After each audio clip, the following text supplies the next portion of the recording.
नमस्कार। आप सुन रहे हैं बोलती किताबें। आज के इस अंक में आप सुनेंगे गुनाहों का देवता, इस उपन्यास का 19वां भाग। डॉक्टर साहब की दिल्ली जाने की तैयारी हो गई। बिंदी ने कार्यक्रम में कुछ परिवर्तन करा लिया था। अब वह पहले डॉक्टर साहब के साथ शाहजहांपुर जाएगी और तब दिल्ली। निश्चय करते करते अंत में 1 फरवरी को वे लोग चले गए। स्टेशन पर बहुत से विद्यार्थी और डॉक्टर साहब के मित्र उन्हें विदा देने के लिए आए थे। बिंदी विद्यार्थियों की भीड़ से घबराकर इधर चली आई और चंदर को बुलाकर कहने लगी, चंदर, दीदी के लिए एक खत तो दे दो। नहीं, चंदर ने बहुत रुखे और दृढ़ स्वर में कहा। बिंदी कुछ क्षण तक एक टक चंदर की ओर देखती रही, फिर बोली, चंदर, मन की श्रद्धा चाहे अब भी वैसी ही हो, लेकिन तुम पर अब विश्वास नहीं रहा। चंदर ने कुछ जवाब नहीं दिया, सिर्फ हंस पड़ा। फिर बोली, चंदर, अगर कभी कोई जरूरत हो तो जरूर लिखना, मैं चली आऊंगी, समझे? और फिर चुपचाप जाकर बैठ गई। जब चंदर लौटा तो उसके साथ कई साथी प्रोफेसर थे। घर पहुंचकर वह कार लेकर पम्मी के यहाँ चल दिया। पता नहीं क्यों, बिनती के जाने का चंदर को कुछ थोड़ा सा दुख जरूर था। गर्मी का मौसम आ गया था। चंदर सुबह कॉलेज जाता, दोपहर को सोता और शाम को वह नियमित रूप से पम्मी को लेकर घूमने जाता। डॉक्टर साहब कार छोड़ गए थे। कार पम्मी और चंदर को लेकर दूर दूर का चक्कर लगाया करती थी। इस बार उसने अपनी छुट्टियां दिल्ली में ही बिताने की सोची थी। पम्मी ने भी तय किया था कि मसूरी से लौटते समय जुलाई में वह एक हफ्ते आकर डॉक्टर शुक्ला की मेहमानी करेगी और दिल्ली के पूर्व परिचितों से भी मिल लेगी। यह कहा नहीं जा सकता कि चंदर के दिन अच्छी तरह नहीं बीत रहे थे। उसने अपना अतीत भुला दिया था और वर्तमान को वो पम्मी की नशीली निगाहों में डुबो चुका था। भविष्य की उसे कोई खास चिंता नहीं थी। उसे लगता था कि यह पम्मी की निगाहों के बादलों और स्पर्शों के फूलों की जादू भरी दुनिया अमर है, शाश्वत है। इस जादू ने हमेशा के लिए उसकी आत्मा को अभिभूत कर लिया है। ये होंठ कभी अलग न होंगे। यह बाहुपाश इसी तरह उसे घेरे रहेगा और पम्मी की गर्म तरुण सांसें सदा इसी प्रकार से उसके कपोलों को सिहराती रहेंगी। आदमी का विश्वास हमेशा सीमाएं और अंत भूल जाने का आदी होता है। चंदर भी सब कुछ भूल चुका था। अप्रैल की एक शाम, दिन भर लू चलकर अब थक गई थी, लेकिन दिन भर की लू की वजह से आसमान में इतनी धूल भर गई थी कि धूप भी हल्की पड़ गई थी। माली बाहर छिड़काव कर रहा था। चंदर सोकर उठा था और सुस्ती मिटा रहा था। थोड़ी देर बाद वह उठा, दिशाओं की ओर निरुद्देश देखने लगा। बड़ी उदास सी शाम थी। सड़क भी बिल्कुल सूनी थी। सिर्फ दो एक साइकिल सवार लू से बचने के लिए कानों पर तौलिया लपेटे हुए चले जा रहे थे। एक बर्फ का ठेला भी जा रहा था। जाओ, जाओ बर्फ ले आओ, चंदर ने माली को पैसे देते हुए कहा। माली ने ठेले वाले को बुलाया। ठेला वाला आकर फाटक पर रुक गया। माली बर्फ तुड़वा ही रहा था कि एक रिक्शा जिस पर पर्दा बंधा था वह भी फाटक के पास मुड़ा और ठेले के पास आकर रुक गया। ठेले वाले ने ठेला पीछे किया। रिक्शा अंदर आया। रिक्शा में कोई पर्दासीन औरत बैठी थी, लेकिन रिक्शा के साथ कोई नहीं था। चंदर को ताज्जुब हुआ, कौन पर्दासीन यहाँ आ सकती है? रिक्शा से एक लड़की उतरी जिसे चंदर नहीं जानता था, लेकिन बाहर का पर्दा जितना गंदा और पुराना था, लड़की की पोशाक उतनी ही साफ और चुस्त। वह सफेद रेशम की सलवार, सफेद रेशम का चुस्त कुर्ता और उस पर बहुत हल्के शरबती फालसई रंग की चुन्नी ओढ़े हुए थी। वह उतरी और रिक्शे वाले से बोली, अब घंटे भर में आकर मुझे ले जाना। रिक्शा वाला सर हिलाकर चल दिया और वह सीधे अंदर चल दी। चंदर को बड़ा अचरज हुआ। यह कौन हो सकती है जो इतनी बेतकल्लुफी से अंदर चल दी?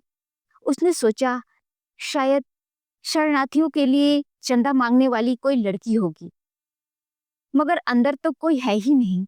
उसने चाहा कि रोक दे, फिर उसने नहीं रोका। सोचा, खुद ही अंदर खाली देखकर लौट आएगी। माली बर्फ लेकर आया और अंदर चला गया। वह लड़की लौटी उसके चेहरे पर कुछ आश्चर्य और कुछ चिंता की रेखाएं थी। अब चंदर ने उसे देखा। एक सांवली लड़की थी, कुछ उदास, कुछ बीमार सी लगती थी। आंखें बड़ी बड़ी लगती थी, जो रोना भूल चुकी हैं और हंसने में भी असक्त हैं। चेहरे पर एक पीली छाह थी। ऐसा लगता था देखने ही से लड़की दुखी है, पर अपने को संभालना जानती है। वह आई और बड़ी फीकी मुस्कान के साथ बड़ी शिष्टता के स्वर में बोली, चंदर भाई, सलाम। क्या सुधा ससुराल में है? चंदर का आश्चर्य और भी बढ़ गया। ये तो चंदर को जानती भी है। जी हाँ, वह ससुराल में है।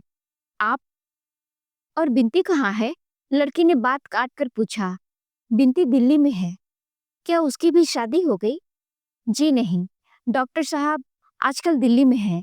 वह उन्हीं के पास पढ़ रही है।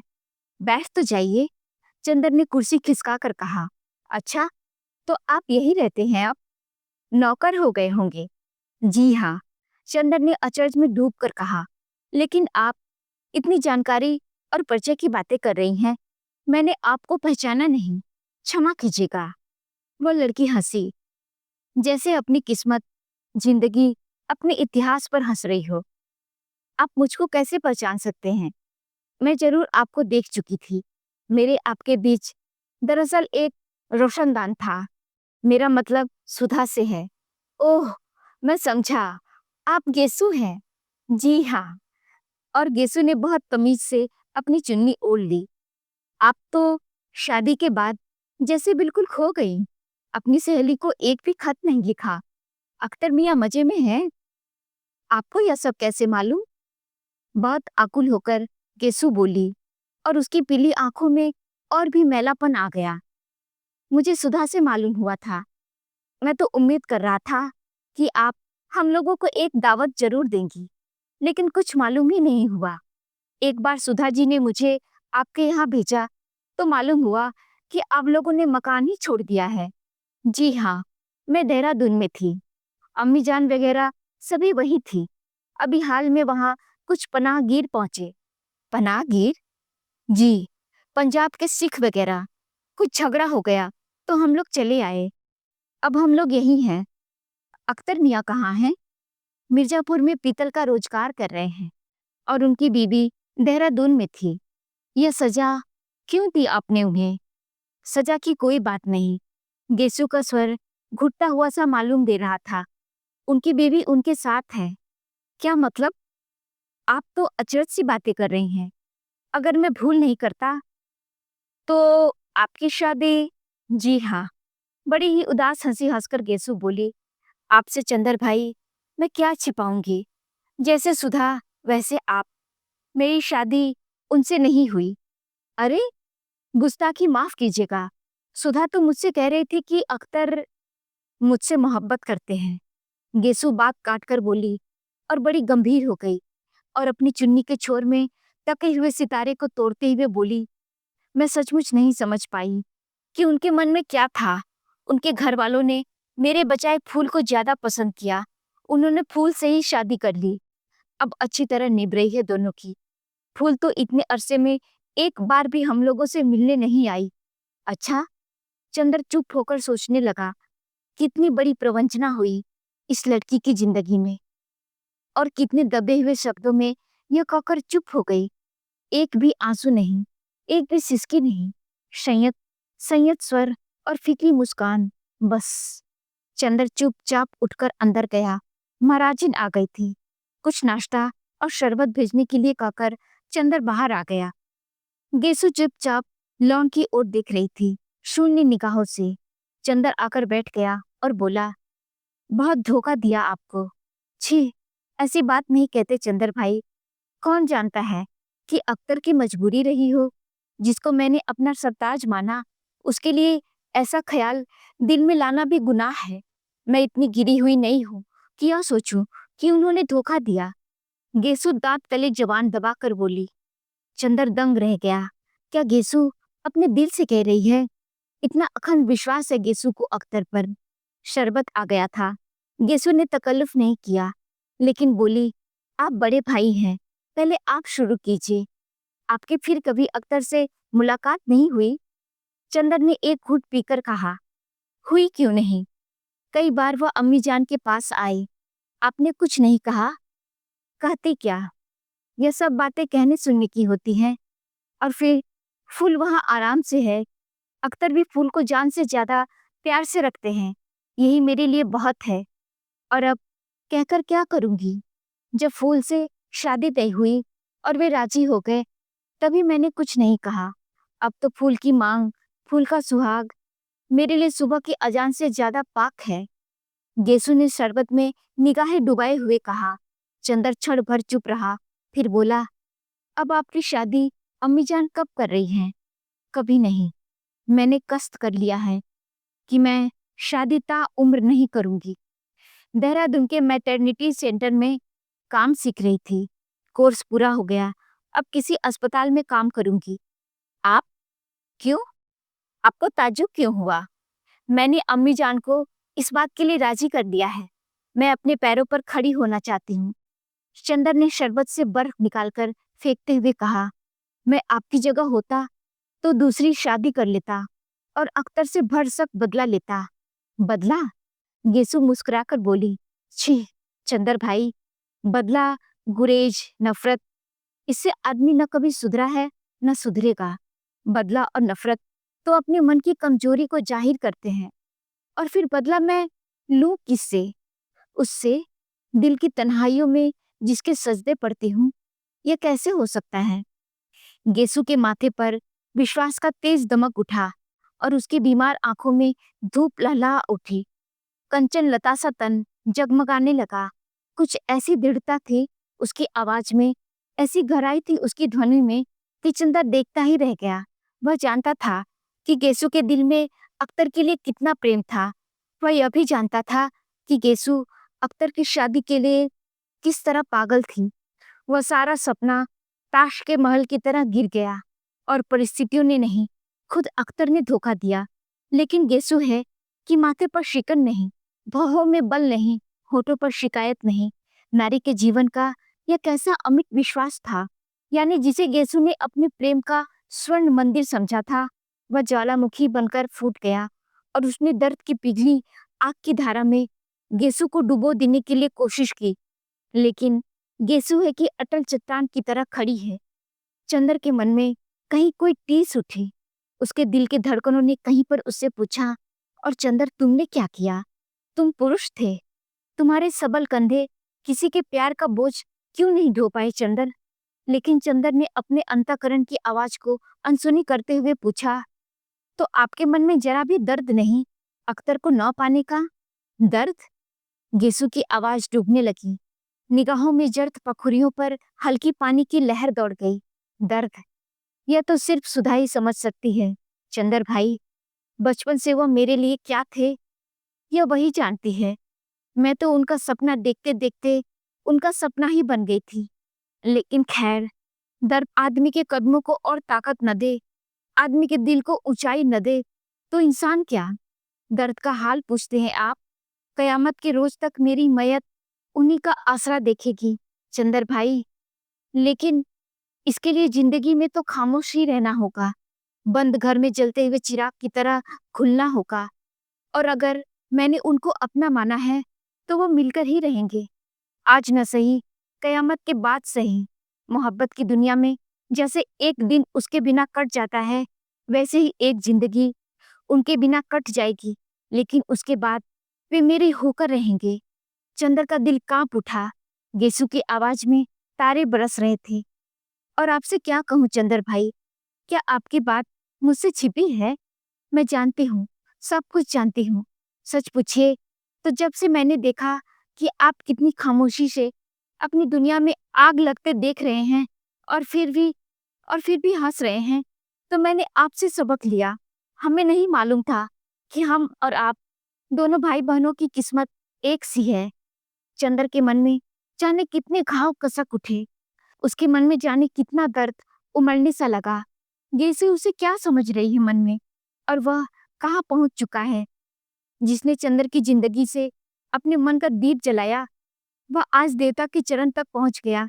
लेकिन चंदर के मन की दीप शिखा उसने अपने प्यार की चिता जला डाली।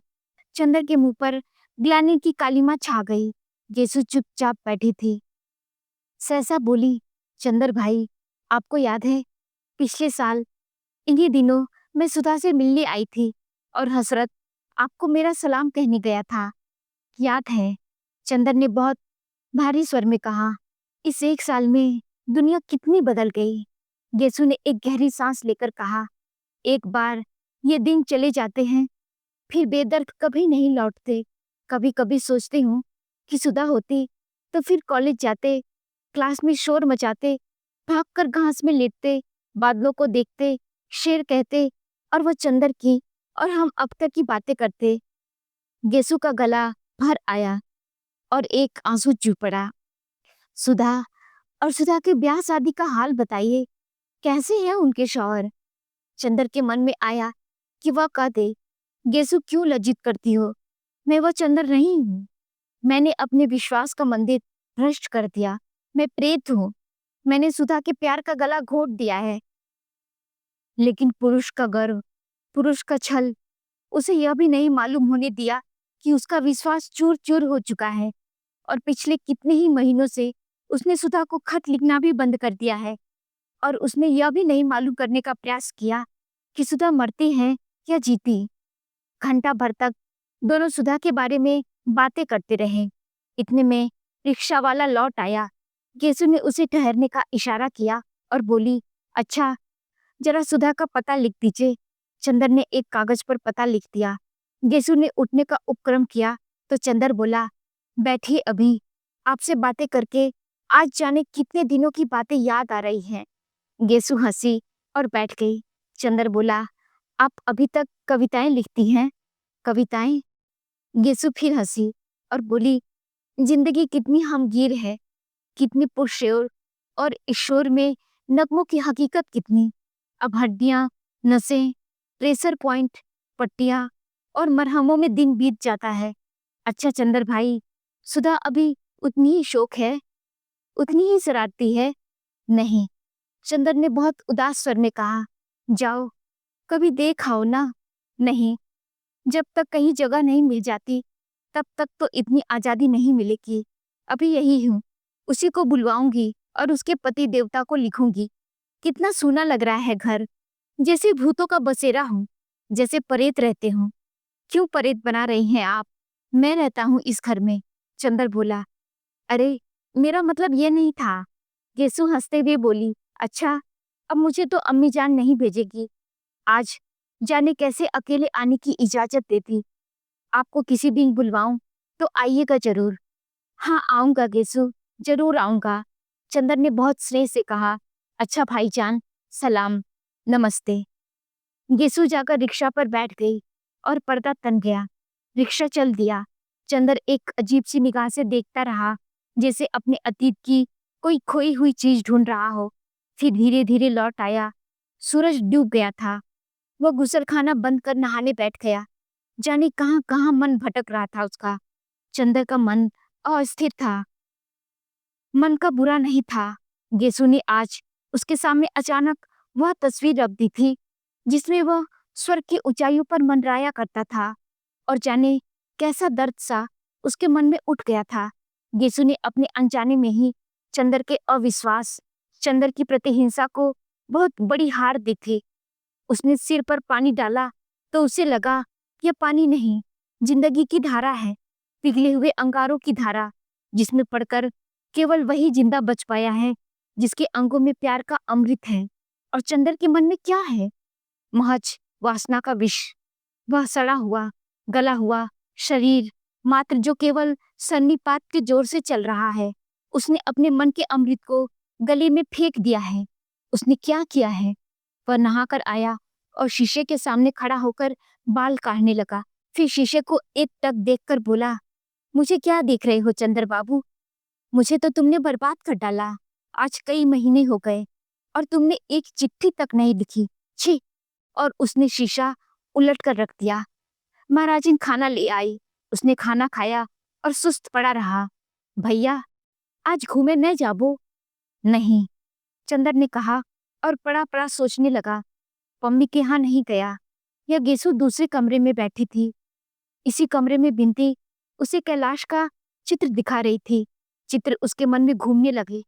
क्या चंदर, इस दुनिया में तुम ही रह गए थे फोटो दिखाकर पसंद कराने के लिए? चंदर का हाथ उठा, तड़ से एक तमाचा। चंदर, चोट तो नहीं आई? मान लिया कि मेरे मन ने मुझसे ना कहा हो। तुमसे तो मेरा मन कोई बात नहीं छिपाता। तो चंदर, तुम शादी क्यों नहीं कर लेते? पापा लड़की देख आएंगे, हम भी देख लेंगे। तो फिर तुम बैठो तो हम पढ़ेंगे, वरना हमें शर्म लगती है। चंदर, तुम शादी मत करना। तुम इस सब के लिए नहीं बने हो।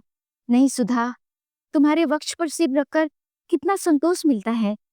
आसमान में एक एक करके तारे टूटते जा रहे थे। वह पम्मी के यहाँ नहीं गया। 1 दिन, 2 दिन, 3 दिन, अंत में चौथे दिन शाम को पम्मी खुद आई। चंदर खाना खा चुका था और लॉन पर टहल रहा था। पम्मी आई। उसने स्वागत किया, लेकिन उसकी मुस्कुराहट में उल्लास नहीं था। कहो कपूर, आई क्यों नहीं? मैं समझी तुम बीमार हो गए। पम्मी ने लॉन पर एक कुर्सी पर बैठते हुए कहा। आओ बैठो ना। उसने चंदर की ओर कुर्सी खिसकाई। नहीं, तुम बैठो, मैं टहलता रहूंगा। चंदर बोला और कहने लगा, पता नहीं क्यों पम्मी, 2-3 दिन से तबीयत बहुत उदास सी है। तुम्हारे यहाँ आने को तबीयत नहीं हुई? क्यों, क्या हुआ? पम्मी ने पूछा और चंदर का हाथ पकड़ लिया। चंदर पम्मी की कुर्सी के पीछे खड़ा हो गया। पम्मी ने चंदर के दोनों हाथ पकड़कर अपने गले में डाल लिए और अपना सिर चंदर से टिकाकर उसकी ओर देखने लगी। चंदर चुप था। न उसने पम्मी के गाल थपथपाए, न हाथ दबाया, न अलके बिखेरी और न निगाहों में नशाही बिखेरा। औरत अपने प्रति आने वाले प्यार और आकर्षण को समझने में चाहे एक बार भूल कर जाए, लेकिन वह अपने प्रति आने वाली उदासी और उपेक्षा को पहचानने में कभी भूल नहीं करती। वह होठों पर होठों के स्पर्शों और गूढ़तम अर्थ को समझ सकती है। वह आपके स्पर्श में आपकी नसों से चलती हुई भावना को पहचान सकती है। वह आपके वक्ष से सिर टिकाकर आपके दिल की धड़कनों की भाषा समझ सकती है। यदि उसे थोड़ा सा भी अनुभव है और आप उसके हाथ पर हाथ रखते हैं, तो स्पर्श की अनुभूति से ही जान जाएगी कि आप उससे कोई प्रश्न कर रहे हैं, कोई याचना कर रहे हैं, सांत्वना दे रहे हैं या सांत्वना मांग रहे हैं, क्षमा मांग रहे हैं या क्षमा दे रहे हैं, प्यार का प्रारंभ कर रहे हैं या समाप्त कर रहे हैं, स्वागत कर रहे हैं या विदा दे रहे हैं। यह पुलक का स्पर्श है या उदासी का चाव और नशे का स्पर्श है या खिन्नता और बेमनी का। पम्मी चंदर के हाथों को छूते ही जान गई कि हाथ चाहे गर्म हो, लेकिन स्पर्श बड़ा शीतल है, बड़ा नीरस। उसमें वह पिघली हुई आग की शराब नहीं है जो अभी तक चंदर के होठों पर धधकती थी, चंदर के स्पर्शों में बिखरती थी। कुछ तबीयत खराब है कपूर, बैठ जाओ। पम्मी ने उठकर चंदर को जबरदस्ती बिठा दिया। आजकल बहुत मेहनत करनी पड़ती है। क्यों? चलो, तुम हमारे यहाँ रहो। पम्मी में केवल शरीर की प्यास थी। यह कहना पम्मी के प्रति अन्याय होगा। पम्मी में एक बहुत गहरी हमदर्दी थी चंदर के लिए। चंदर शरीर की प्यास को जीत भी लेता तो उसकी हमदर्दी को वह नहीं ठुकरा पाता। उस हमदर्दी का तिरस्कार होने से पम्मी दुखी होती थी और उसे तभी स्वीकृत समझती थी जब चंदर उसके रूप के आकर्षण में डूबा रहे। अगर पुरुषों के होठों में तीखी प्यास न हो, बाहुपासों में जहर न हो, तो वासना की इस शिथिलता को नारी फौरन समझ जाती है कि संबंधों में दूरी आती जा रही है। संबंधों की घनिष्ठता को नापने का नारी के पास एक ही मापदंड है, चुंबन का तीखापन। चंदर के मन में ही नहीं, वरन स्पर्शों में भी इतनी बिखरी हुई उदासी थी, इतनी उपेक्षा थी कि पम्मी मर्माहत हो गई। उसके लिए यह पहली पराजय थी। आजकल पम्मी जान जाती थी कि चंदर का रोम रोम इस वक्त पम्मी की सांसों में डूबा हुआ है। दोस्तों, आज की कहानी यहीं तक। शेष की कहानी अगले अंक में। तब तक के लिए सुनते रहिए गुनाहों का देवता। और हाँ, कमेंट में जरूर बताइएगा कि आपको यह उपन्यास कैसा लग रहा है। मिलते हैं आगे की कहानी लेकर। तब तक के लिए नमस्कार।